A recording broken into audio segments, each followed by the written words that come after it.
Hello guys and welcome back to the Rutgers Dynasty. I know it's been a few months, but I am getting back into this Rutgers Dynasty. I guess I've just been crying over what's happening to Rutgers football in real life. If you don't follow it, I suggest you look it up. We've scored like 14 points in 4 weeks. It's ridiculous. So I guess that gives me all the more reason to go back to this Dynasty and prove, I don't know, that maybe this team can win in a video game or something. But we are back, and this is the start of season number 3. For at least for us, I think this is the 2017 season. And here we go with our first play. Robert Martin up the middle, but I wanted to try to diversify this series a little bit from the other series. And one of the problems I have with other people's dynasties and franchise mode and Madden is that it's really difficult to give a connection to the players when you're not the, when you're not the one playing the game. So in this first episode, we're playing up against the Temple Owls, but I really want to go over the team that we're going to be seeing for the entirety of, the entire third season. Obviously, there's some backups that might come into play later and some moves that I might make, but I'm just going to go over the starting roster that is right now. And at quarterback, I hope you know that we have Hayden Rettig. He's been serviceable for us pretty much the entirety of this dynasty. He stepped in for us about halfway through our first season in 2015, and he's started pretty much ever since then. Laviano just was not working for us, and Laviano actually declared for the draft. I think he was selected in the 5th round, if I remember correctly, but he went to the draft, so now it's just Hayden Rettig at the helm with backup quarterback Eric Henderson waiting patiently in case anything happens. So our opening drive, we get all the way down to the end zone, and we cannot punch it in. We were very close, but we ended up having to settle for the field goal. Gary Pinkel with his first game at Temple versus Rutgers, so probably the only time he's going to see this team for a while, so definitely wants to make an impact. And now, as we're looking at defense, I just want to talk about our running back position. So we have Robert Martin, who I think he's also started pretty much all of last year. Josh Hicks was the week 1 starter last week, and Josh Hicks is still on this team, but Robert Martin performed better, just very slightly. Running back has not been a position for us that has worked very well. Ever since we had Paul James in season 1, and he was doing quite well, but ever since then we've not had a very good run game. So looking to improve upon that this year is Robert Martin and Josh Hicks, and I think we have Snorway, however you pronounce his name, still in the back at the 3rd spot. And Robert Martin, I forgot to say, Robert Martin, Josh Hicks, and Hayden Rettig, the 3 guys I've talked about so far, are all seniors, so this is their final year to prove that they belong on this team, obviously, and see if they can help our team get to a championship or something like that. Now, usually most teams would have 2 starting running backs, but I do like to run fullback. I don't in these first few games, but I've definitely been working on the scheme. And so starting at fullback is Anthony Folkerts. He started out as a tight end for us in season 1, and now he's a true junior at fullback. I don't really like to use him as a receiving fullback. I actually like him as a blocking fullback, which is not really common in any sort of level of football. But now we can get on to the more interesting positions of wide receiver. We have Carlton Agudosi, who has been pretty serviceable for us in these 3 seasons. He's played in all 3 seasons pretty decently, and now this is his first chance to be a true number 1 receiver at his senior season. So we are graduating a lot of seniors this year. DJ Johnson with a 38-yard touchdown reception from Tim DiGiorno, who is leading them at quarterback.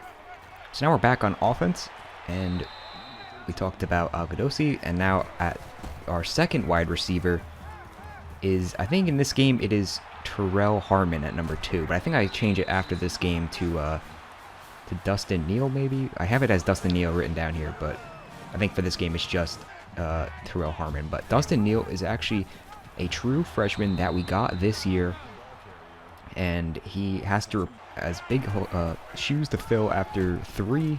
I think we actually had maybe 3 or 4 receivers last year who are all seniors, all graduate. So we were only left with Carlton Agudosi as our only guy who had a lot of experience coming back. Terrell Harmon played a little bit last year. I think he had a few catches. But I'm also going to talk about Terrell Harmon here just because, even though he's not really a starter, I guess, technically, because he's not one of the top 2, but he's still going to be heavily involved in this offense. He played last year as a true freshman. Now he's a true sophomore. Or actually, I think I might have redshirted him. I don't know. I think I redshirted the other guy. But as you can see, Dustin Neal actually getting our first touchdown of the year. So a good decision, I guess, by us to not redshirt him. He was just too good not to redshirt. And being very thin at wide receiver, we definitely had to bring in Dustin Neal. Now we can move on to tight end is Matt Flanagan, who we have seen a little bit in the first 2 seasons, not as much, but that's because just he would only come in on 2 tight end sets, which we used to use. We're not using as many anymore, but Matt Flanagan is now the number 1 tight end, so he will be included in this offense. And now we can move on to the offensive line. And this year we had 4 new guys come up to start at offensive line. The only returner is Dorian Miller, who in season number 1 played as a left guard, season number 2 played as left tackle, and now he's playing his most preferable position, I guess, at right guard. Just very quickly, at the end of the half, Temple goes for the field goal to tie the game. Not able to do it, so it's 10-7 at halftime. But yeah, Dorian Miller, very diversified in this series, and I think he's now a senior, so he's got a lot of tape on him at different positions. He might, I don't know, might go to the draft. I think he's high enough rated to go to the draft, maybe, but he's definitely going to be trying for that this year in his final year. So now we have the other 4 positions. That's at right guard, but at left tackle we have Greg Wichwalski, a guy we brought in with our first recruiting class in the 2015 offseason. And he redshirted last year, so he's playing as a redshirt freshman this year. At left guard, we have Tariq Cole, who almost started last year, I think, but I ended up putting Dorian Miller ahead of him, I think. So Tariq Cole, I believe he's a junior, and he's getting his first chance to start for this team. Then we have Jaquise Webb. I'm not sure what year he is off the top of my head, but he's going to be playing at center. And, yeah. So now at right tackle, we have Marcus Applefield. I think he is a redshirt sophomore, if I'm not mistaken. I don't think I brought him in. So I think, yeah, he should be at right tackle. Offensive line, kind of difficult to keep track of, just because you don't really see them in the game. So just quickly getting back to the game, Rutgers in the red zone. Carlton Agudosi, first touchdown for him of the year, of course. And that's going to make it a 17-7 ball game here. 2 passing touchdowns for Reddig to start off his season.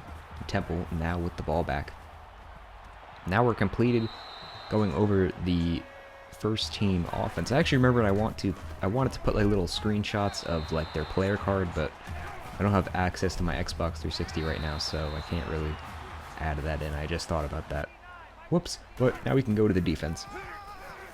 I guess we'll start with the defensive line. Miles Nash, I think he might have been in the running for an award last year, or he might have made second team Big Ten. One of those 2. He played pretty well for us last year, and now I think he's now a senior at left end.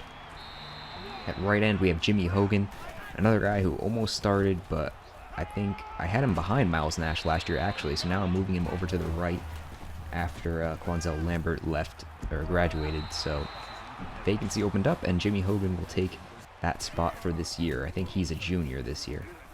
Defensive tackle is Sebastian Joseph, who started last year, but now he's a number 1 defensive tackle, and number 2 is Eric Wifey. I probably should look up that name, but I forgot. But he's just the guy who's been in the back, defensive tackle. So now we can move on to linebackers. At left, outside linebacker, Eric Margolis. I believe we brought him in with our first recruiting class, so another guy from our first class stepping up. in his sophomore year, I think. At middle linebacker, we have All-American Keith Hale, one of the guys we brought in with our first class, started as a true freshman, and then actually got first-team All-American for middle linebacker, so very excited to see what he can do. Even though I'm not controlling off defense, I still, really brought him in, so I guess I'm proud of that. At right outside linebacker, we have Deontay Roberts, just another linebacker who's kind of played some depth positions. I think he's a junior now. I think we move on to corner. Our only player to have started every single game since we've started this series, actually 2 of them, is Isaiah Wharton. He's been our #1 corner.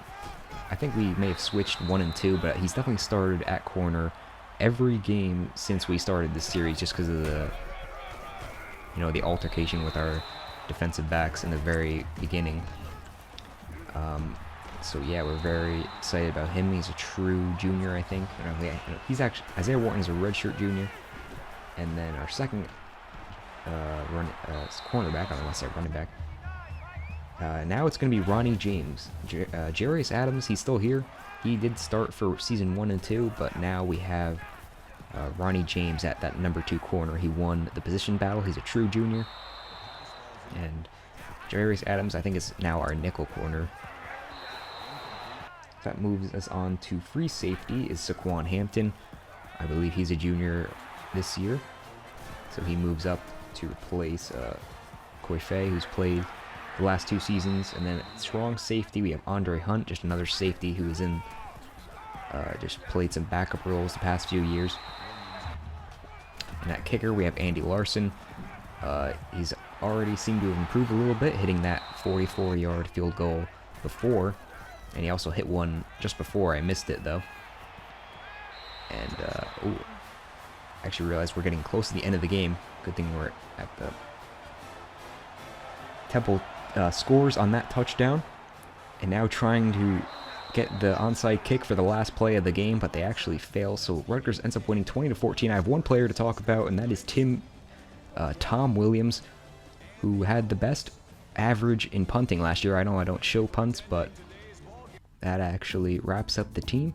I hope you guys enjoyed this video. The next few videos will go back to the regular format of commentating the game, but I just really wanted to show you guys the team here. And I hope you guys enjoyed, and I will be back to making videos. Hopefully, I'm trying to get out this series at least once a week, and I hope you guys will stick around for that. Thank you, and goodbye.